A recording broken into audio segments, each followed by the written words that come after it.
Acha, you feeling so much of feel. So there is any problem with the hero or how you chosen this? Telugu, this is the first film, na? Yeah. First film. So ఇదే what do you like? This story or a director? So what are the experiences with the hero? So నాకు first నాకు story చెప్పాలికి director రాలేదు, ఎవరినో తమిళ్ తెరించ ఒక అబ్బాయిని పంపించారు. So నేను story విన్నాను, నాకు స్టోరీ ఇష్టమైంది. సో అండ్ ఇది కామెడీ జాన్రా నేను ట్రై చేయలేదు. నేను చేసిన ఒక 6 ప్రాజెక్ట్స్ అన్నీ కొంచెం సీరియస్గా ఉంటుంది.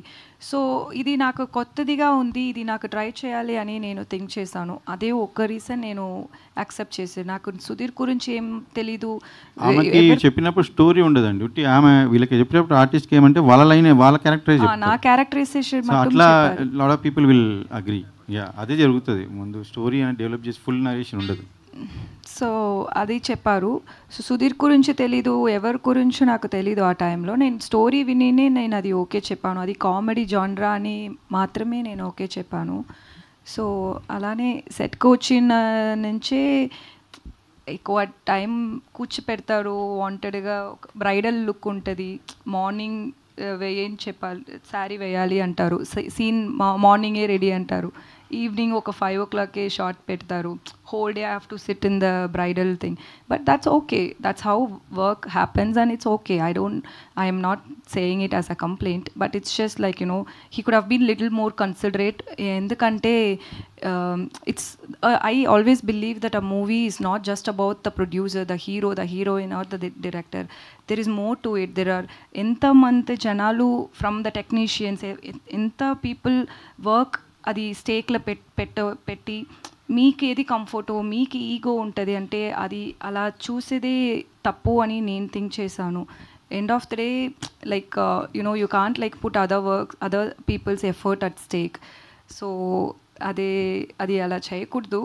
అలా మళ్ళీ వారు ఒక టైం ఒక షార్ట్ జరుగుతుంది, అది ఒక చేసింగ్ సీన్, అది ఫినిష్ చేసి అక్కడ ఒక 30 people ఉన్నారు, జూనియర్ ఆర్టిస్ట్, క్యారెక్టర్ ఆర్టిస్ట్ అందరూ ఉన్నారు.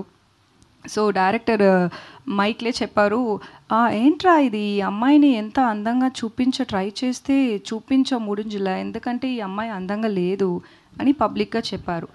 సో అది వాళ్ళు ఒపీనియన్, ఓకే వాళ్ళకు నేను అందంగా లేదు అది నా ప్రాబ్లం కాదు.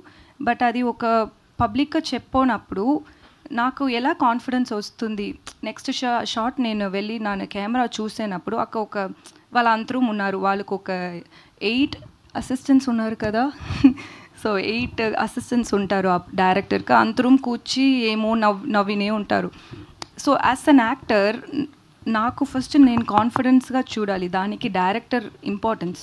నాకు బ్యాచులర్ చేసేటప్పుడు నేను మేకప్ లేదు, హెయిర్ చేయలేదు, ఏం లేదు, అది డైరింగ్గా నేను అది చేశాను. ఎందుకంటే అది నాకు first movie. Still I did it because of the director and cameramans confidence. They told me that you know మీరు ఇలానే ఉండండి, ఇది బాగుంది. అది ఆ కాన్ఫిడెన్స్ కావాలి నాకు. సో ఒక ఫస్ట్ టైం ఒక మూవీ చేశాను, ఒక కొత్త ఇండస్ట్రీ, అది అన్నీ వాళ్ళు ఏం థింక్ చేయనే లేదు. ఇలానే మళ్ళీ చేసినా అదే నేను అడ్జస్ట్ చేశాను. నేను ఓకే, ఒక్కొక్క డైరెక్టర్కి ఒక్కొక్క స్టైల్ ఉంది, ఓకే అది నేను ప్రాబ్లం చెప్పలేదు. బట్ అది ఒక సోషల్ మీడియాలో చెప్పినదే నాకు కోపం వచ్చింది, అది అలా అయింది అంతే. చంద్రశేఖర్ గారు, సో అంటే ఒక 2 film ఓల్డ్ ప్రొడ్యూసర్గా మీరు 10 and 10 మూవీస్ తీసిన ప్రొడ్యూసర్గా, అంటే అంత బ్లంట్గా కొత్త టెక్నాలజీ అని చెప్తున్నారు కదా, like it's more like a bluffing, Sudheer dubbing అనేది. So being a producer, that 2 film old producer, అది ఆ బ్లఫింగ్ అనేది ప్రస్తుతం పనిచేయచ్చేమో, బట్ జనాలకు వెళ్ళినప్పుడు లేదంటే ట్రేడ్కి వెళ్ళినప్పుడు ఎంతవరకు వర్కౌట్ అవుతుంది మీకు? బ్లఫింగ్ అనుకుంటున్నారు, నాకు అర్థమవుతలేదు. ఇఫ్ క్లియర్గా పెట్టాలని అనుకున్నది మేము సినిమాలో పెడదాం అనుకున్నాం. ఇప్పుడు నేను మీకు నిజం చెప్తే హీరో ఫ్యాన్స్ బాధపడతారు, అర్థమైందా? సో నేను ఇప్పుడు టీజర్ చేస్తున్నాను, I'm still requesting him to come. నేను ఇప్పుడు ఆయన వాయిస్ పెడితే మీకు నచ్చుతుందా? సుధీర్ గారిని వాయిస్ పెట్టకుండా రిలీజ్ చేస్తే నచ్చుతుందా పోనీ ఎవరికైనా? So I'm trying to manage here, I'm trying to see that nobody is hurt, nobody is losing, అందరిది లైఫ్స్ ఉన్నాయి స్టేక్స్ మీద. సో నేను కొంచెం పర్లేదు, నేను మీరు అబద్ధం ఆడితే అనుకోండి, బట్ ఐ విల్